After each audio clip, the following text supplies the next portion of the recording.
about the out-of-body experience as if it were one specific type of experience and either you have it or you don't. However, there are so many different types. Perhaps you have had a few. Perhaps there is one of them that for you is more common. So I would like to go through some of them with you, not all of them, but still quite a few for us to understand what the possibilities are. So let's go to this adventure together. Thank you for joining me for this video. This is going to be an intriguing discussion, at least intriguing if you're interested in the astral projection, astral travel. I am Nanci Trivellato, consciousness researcher, and I am an instructor with the International Academy of Consciousness. I'm going to share with you today some of the knowledge that we have amassed throughout these 3 decades of study and dedication to train people for the out-of-body experience and our own experiences. Normally, people don't know that there could be many different types of out-of-body experiences. Some of them very easy for us to recognize, some not so easy, some may be confusing. We are going to cover here 15 different types of astral projections or out-of-body experiences. I would like to ask you, please, to join in the discussion in the comments down below to tell me what type of experiences you have already had and which specific type you would like me to discuss further. And then we can do a video specific about that one. But let me start by listing these experiences for you. So let me mention the first type of astral projection that I want to refer to you, and let me also emphasize that this list is in no particular order. But what I want to say now is that the loaded astral projection is super common. That's why this is the first one that I'm going to talk about. What is a loaded projection? Actually, what is loaded is the astral body.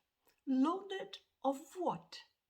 Of energy, of the energetic interface, the energy body that connects and interlinks the physical body and the astral body, the non-physical body.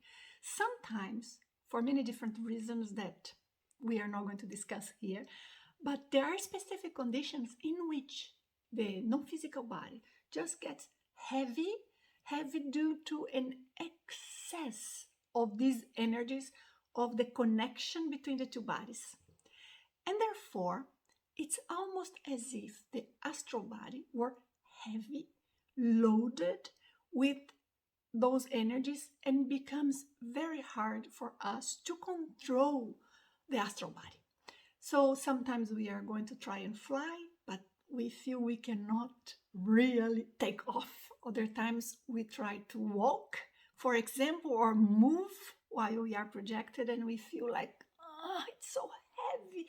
And it may bring a strange feeling, especially if we are not very lucid, or especially for those who are not very experienced. And many times the person would wake up thinking, what a strange thing. I felt as if I were awake. Didn't seem like a dream. However, it was strange. I couldn't move. I tried to do some actions and it was hard. I couldn't see clearly. So all of that is a natural consequence of the loaded projection. And this happens more often when we are close to the physical body. Close to the point that the silver cord and this energetic interface is in a way still too tighten, still too thick, too intense, and therefore it may create an impact or interfere with our lucidity and dexterity when we are outside the body. What to do? Well, we can work with energy. There are a number of things we can do, and I can cover that for you in another video. But what I would like here to mention is that this is a common type of projection. And if you have had one recently or maybe long before, it's relatively common experiences for young people. So if you have had that, now it's a good time to start analyzing how often that was, what prompted them, how you handled the situation. So many different things for us to learn. But let's continue talking about the other types. And now I want to talk to you about the blind projection. And why is it called blind projection? Well, the name is very much a description of what it is. We are conscious outside the body, however, we cannot see. We discussed before about the loaded projection, when we have an excess of energy in the astral body, and therefore it makes it heavier, harder to control. This one, it's little similar because similar situation produce that, but the fact is that a combination of the excess of energy, the structure that we have, sometimes some components of how our mind, our attention is focusing on the situation around, what sort of energy is around in that environment that you are projected into, then a combination of all of these things may create a characteristic in which we are conscious. I'm not talking about an experience in which we are so. No, we are conscious. We know we are projected. We know where we are heading. We know in which environment we are. However, we cannot see. Well, that is relatively common as well. Let me know in the comments down below if you have had this type of blind projection and how it was for you. Another type of out-of-body experience or astral projection I want to comment with you is the assisted projection. That is not so rare. However, few people go through it conscious and remember later on. And the reason for this is that in the assisted projection, we encounter or we feel the presence of some sort of non-physical mentor, someone positive, knowledgeable of the out-of-body experience, energy work. So it's not any spirit, any entity. It's someone who can help us detach from the body. I'm not referring to different cases in which it's not a mentor. When we talk assisted, it means we have been helped by someone prepared to help, who knows what they are doing, and the intention is to teach us, to train us, or to give us that possibility. But in the case of the assisted projection, it can happen in different ways. Sometimes we may feel like a shower of energy, loads of energy coming towards us while we are still in the body. And that produces disconnections, energy sensations, and prompt the takeoff, the separation from the body. But sometimes we are already floating, and then we may sense like somebody helping to lift us up, or we may be already projected outside the body, and then we feel like someone guiding us with intuitions on what we should do, or sometimes we see that non-physical presence, that spirit who is there helping us. We like calling it a non-physical mentor. Anyways, that is an assisted projection because you left the body, in this case, in this specific type of experience, due to, or in a large portion, supported by these non-physical mentors. And that is very interesting.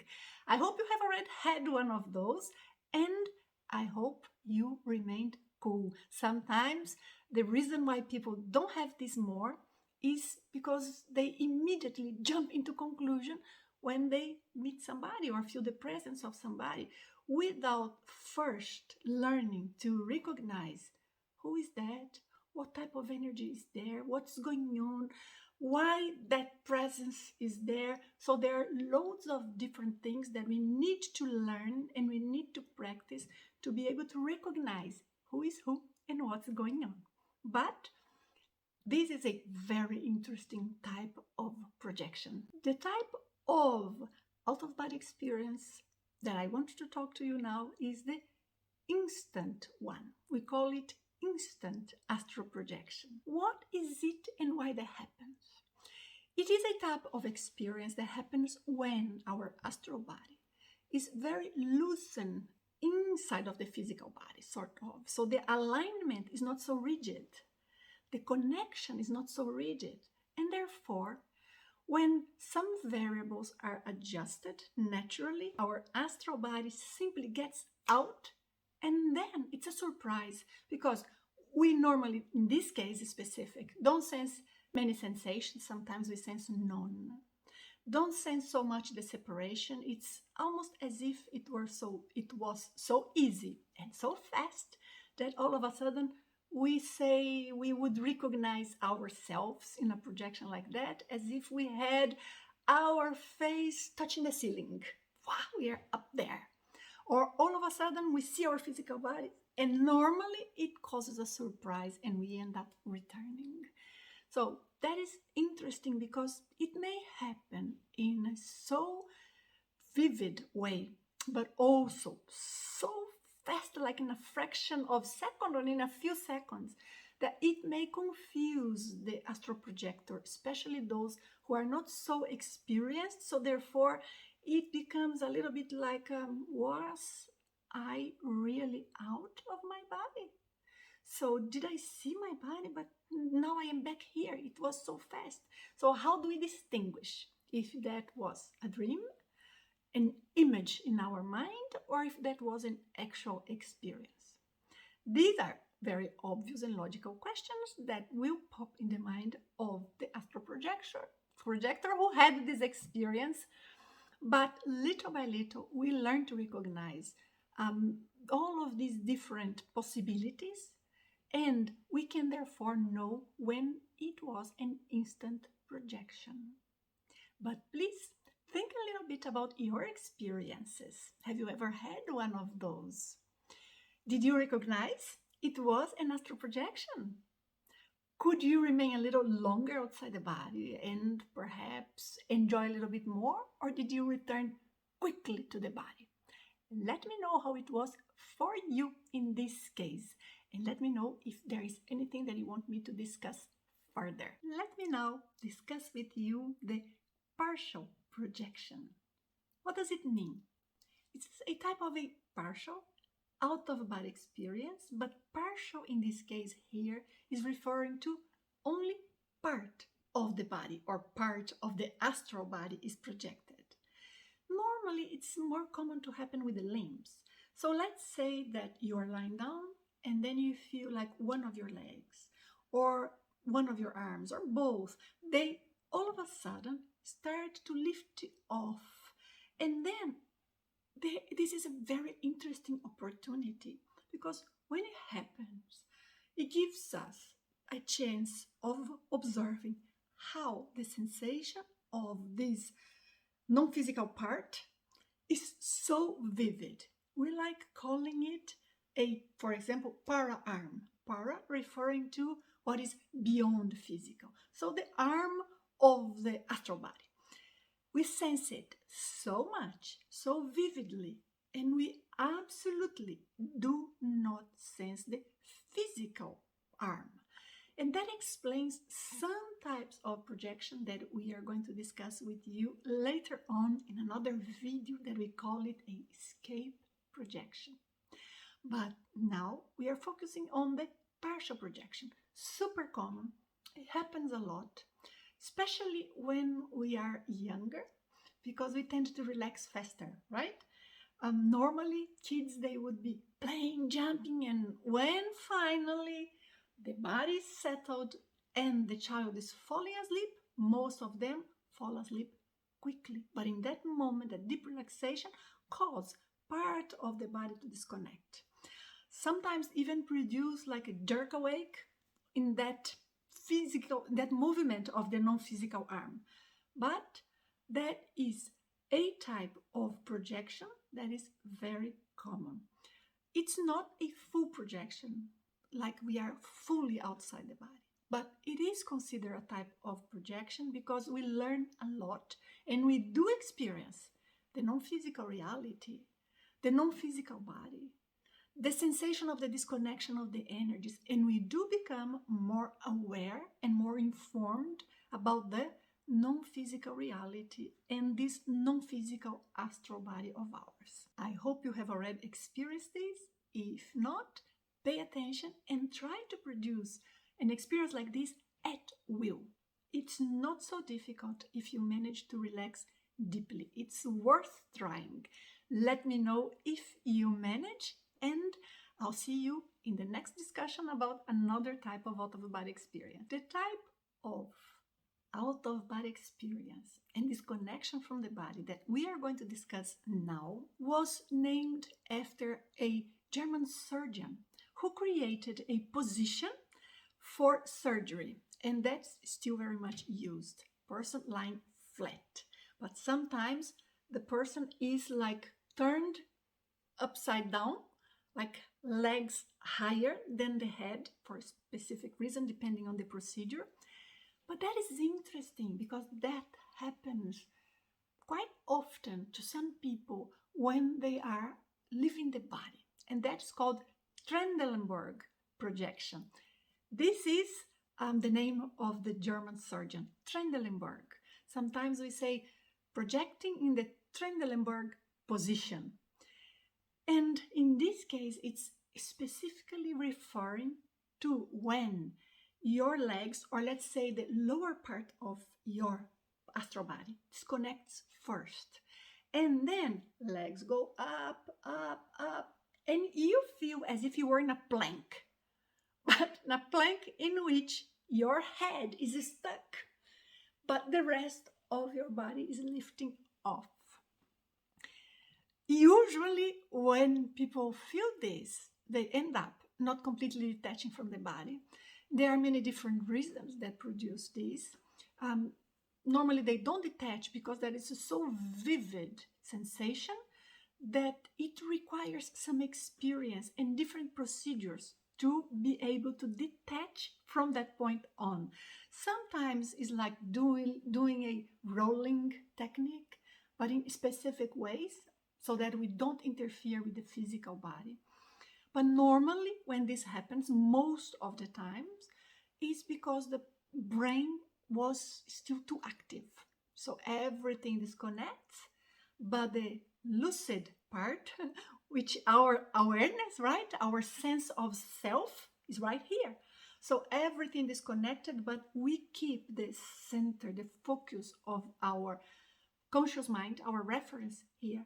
So we need to learn how to shift our reference, our focus to some location that is not exactly a location, but to another dimension, subtler dimension, in the non-physical dimension. Anyways, this is super interesting, intriguing, and sometimes confuse the person because it's like, what? Did that happen? What happened here? I was stuck by my head. Yes, very common. Another interesting type of out-of-body experience or projection that I want to discuss with you is the visual projection. That is not actually a projection in which there is a separation of the astral body from the physical body. Therefore, literally, it's not an out-of-body experience. But in a way, it is, because we do experience the reality beyond the physical body through this visual projection. That is normally referred to as well as remote viewing. And the remote viewing may have some characteristics similar to the out-of-body experience, to the point that sometimes people confuse if they had a real projection or if it was a remote viewing. But the remote viewing is sensed in different ways. In an experience like this, the feeling is as if we are really seeing, because we are really seeing that, but we don't have the sense of being in the place. We don't interact with anyone. We don't act there. We just see, we just watch, as if we were seeing through a probe or through binoculars that you are seeing something. So it is an experience that we are having. We are witnessing something. We are observing the non-physical reality, or we are traveling or going to a position like in a total non-local awareness, because you observe that, but the astral body never detached. So that is the key difference here. So important for us to understand what it is so that we do not confuse this type of experience with the actual out-of-body experience in which we detach from the body. Because if we do confuse, little by little, we may lose reference of what type of sensation we have in the out-of-body experience. So it's worth comparing them two. Let me know here in the comments down below if you would like me to make a greater study on remote viewing in comparison with the out-of-body experience and cross-checking some of the sensations and some of the experience and some of the research that had been done, and I'll be happy to bring it here to you. Let me discuss with you now about the sitting up projection. Meaning, instead of really traveling, we just sit up and stay there outside the body, but with the legs still connected. There are different reasons that cause this type of experience, but it has some specific characteristics because the individual will sense, in a way, both bodies, right? Because it's observing the non-physical reality, looking around, but still very close to the physical body. I have a very interesting experience in which once we were in the consciousness development program at the IAC. It was an in-person class, so we had there all of the students. I was not teaching. Another instructor, Wagner Allegretti, was teaching. So I decided that I was going to lie down and just relax for a moment while the class was going on in the practical part. While I was lying down, I left the body. Of course, I started disconnect. I never left the room. I was always inside that room. And it was brief projection because there was a lady that was snoring. So her snoring started disturbing me and I ended up coming back to the body. I started hearing that while I was still out and I noticed it bringing me back. But I was out for enough time to see another student sitting up outside the body. So the physical body was lying down, but she was sitting up. And she was like moving energies and doing something as if she had in her mind the idea of giving herself energy or bringing in more energy for whatever reason. So I saw her doing that.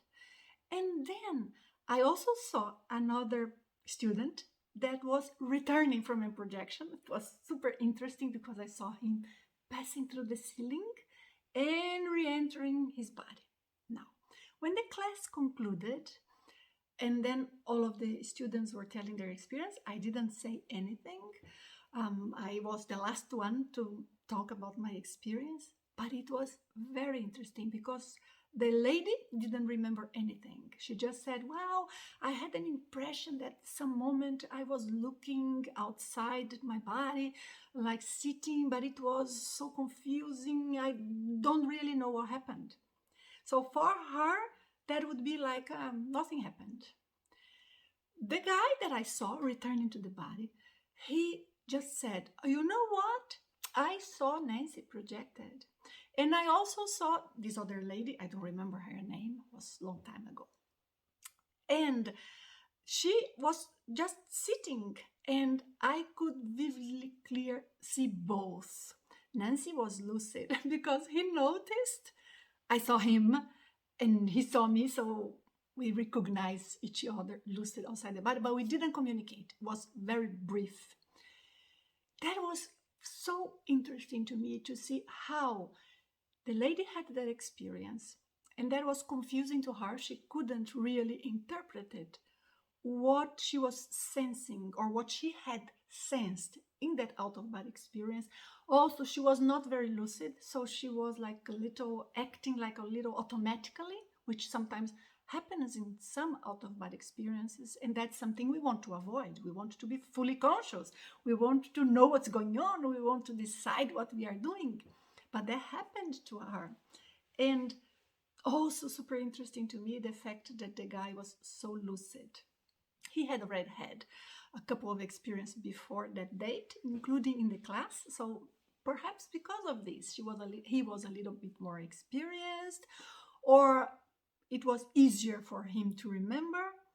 But some of these experiences teach us a lot, not because of what happened, not because I had a great experience, but because of little details that we can observe, we can compare. Little by little, we start putting data together and examining, and that's how we learn. I invite you to do your self-research. Research how you detach from the body, what type of sensations are common to you. And if you don't have out-of-body experiences, do you have any type of experience related to sensing the non-physical reality?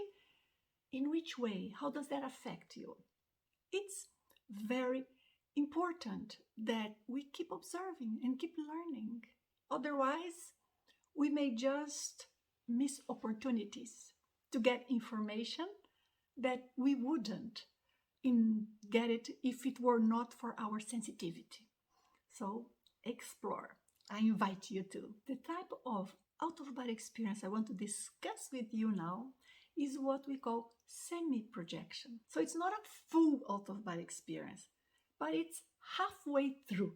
So this semi-projection very typically produces interesting sensations because we are out enough to sense or notice or perceive some of the non-physical reality, but we are still in the body or inside the body enough to still perhaps hear the physical world, hear a noise, sense a little bit, and be aware of the environment we are in.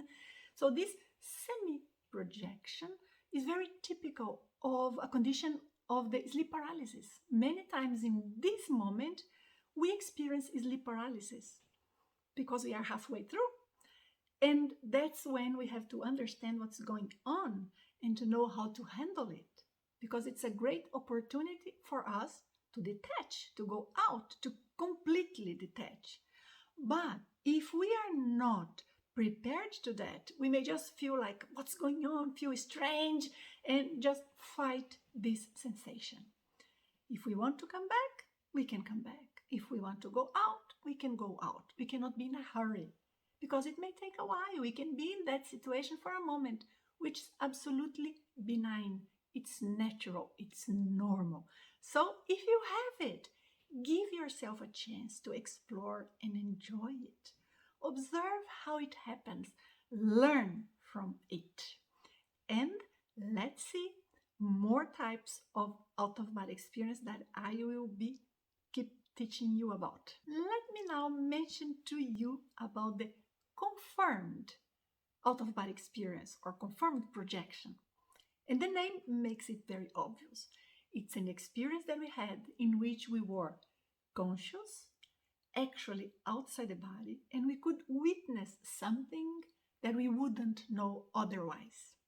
In a case like this, when you return to the body and you remember of your experience, that memory or the specific recollection you had can sometimes be seen like on a TV news later on or in a place that you go. So you confirm that what you saw, learned about, and experienced was actually happening in that very moment that you were outside the body.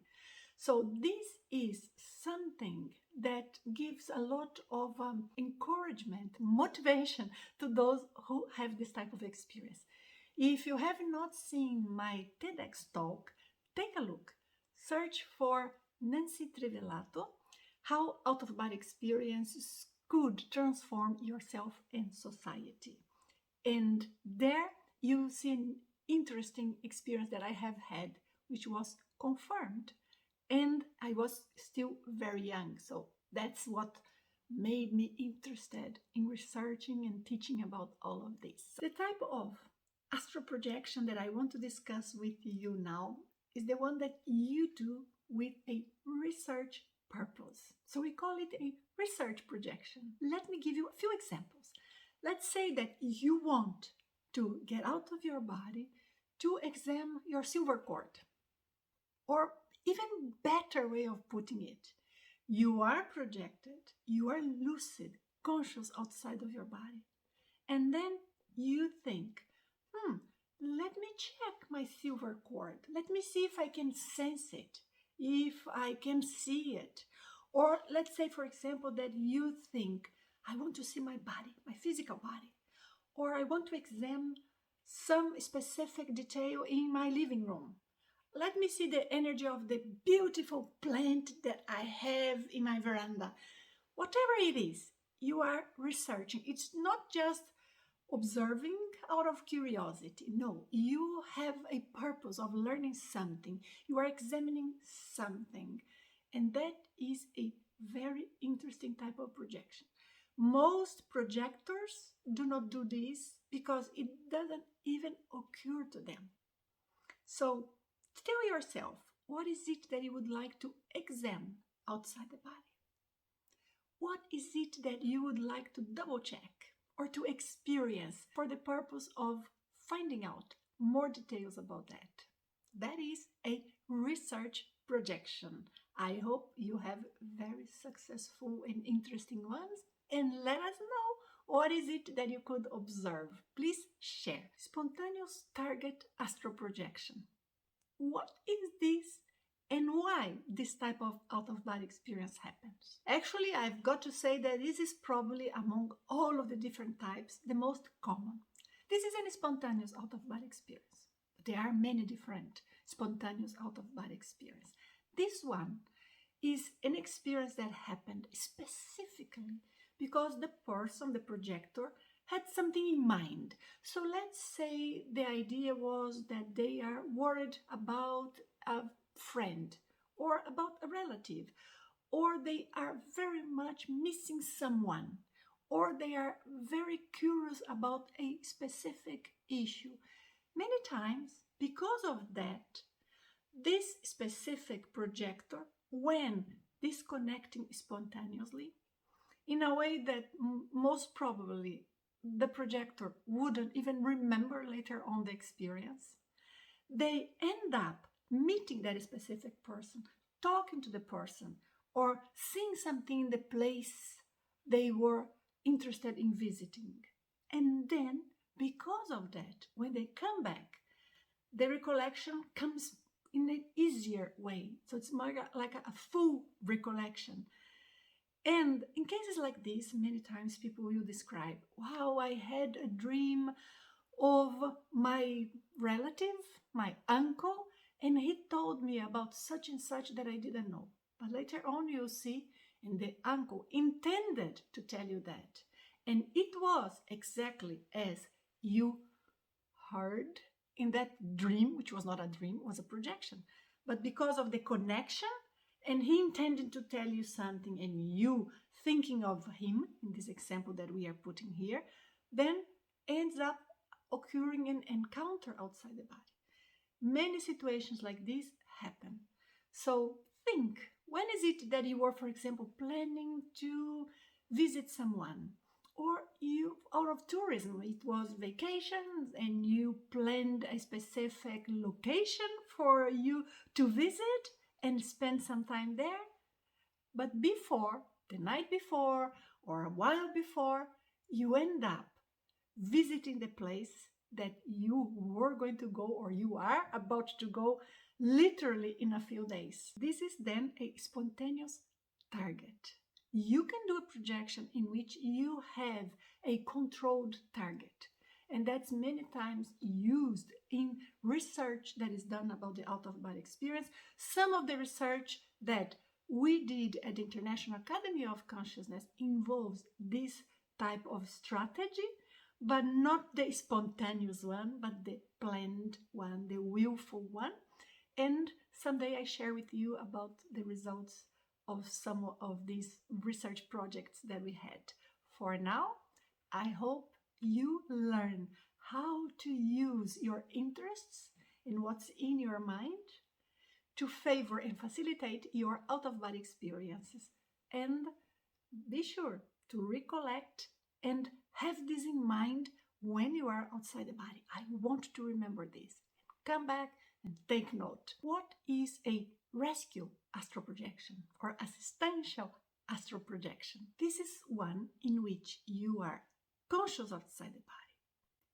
You know what you are doing, and you see an instance in which a specific consciousness, a spirit, someone who is in between lives, or someone projected, or even someone physical that you observe. But the fact is, you are seeing someone who could be helped for whatever reason. And then you are instrumental in providing that help. So you will talk to that consciousness, or you will donate some energies and transfer some of your ideas and vitality. Anyways, you are going to do some sort of assistance. The reason why we call it rescue projection as well is because sometimes we may go to specific communities in which we are going to help, to lift up, to improve the environment or the quality of the energy of the environment, which may in turn allow some of the consciousnesses, the beings, the spirits who live there or who are there in that period to go to be transferred to better environment, let's say. But this is a type of projection that usually is experienced by veteran astral projectors. People who know how to control their energies and who know how to proceed in and out of body experience. Otherwise, don't worry about that. You won't even get to the point of seeing this sort of situation in which you could help. You will probably do simpler types of things, like some of the other types of astral projections we have discussed in the full-length video here, like the LEASURE projection, or in which you are semi-projected, or the partial projection. Any of these projections are more prone to happen before you have an assistential projection. But more prone to or more probable to does not mean necessarily, because what if you have more experience than you think? You just don't remember your experiences. So we cannot necessarily state what sort of experience you can or cannot have, you will or will not have, or what's the level of your experience. You have to give yourself a chance. You have to allow yourself to get rid of conditionings so that you can examine what your true experience is, what your true knowledge is. Very often we have so many different beliefs that we learned from our culture or throughout the years of our education, our upbringing, that it confuses us. So dare to try leaving the body and to know yourself and see what is it that you really know. Often is more than we remember here, because the brain creates some sort of restriction for us to remember everything that we knew before being born.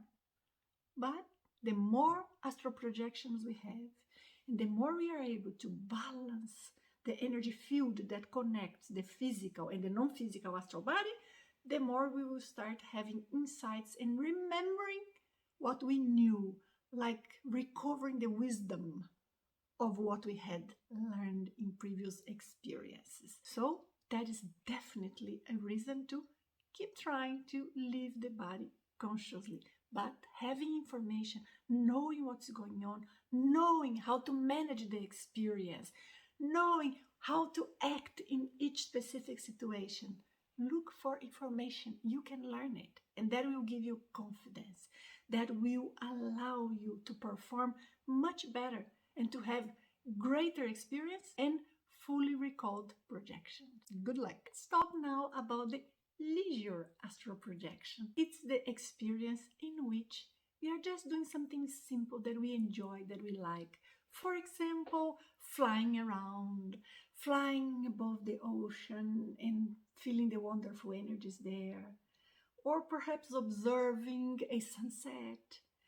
Anything that you are doing to enjoy it. And it's absolutely normal, natural, fine, and we should do it. We learn And when we are in an out-of-body experience, that we are lucid, conscious, we can absorb so much energy. We can feel so great, so peaceful. Sometimes it's like having this so great feeling that we just think, I never felt so good, so peaceful, so light, so much myself in my entire physical life. Inside that physical body that I have, here outside, I am more myself. We feel closer to our real essence. So not only we do these things to enjoy, to learn, but it's almost like a self-therapy, almost like a projection therapy or a therapeutic projection. So try it. Put a target for you.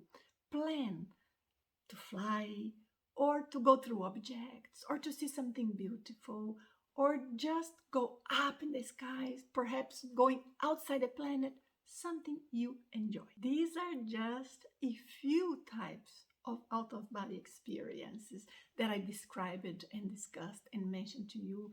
We have many, many more. I'll stop here, otherwise this video will be too long, but I promise to continue in another one. If you would like so, please let me know if this is the case.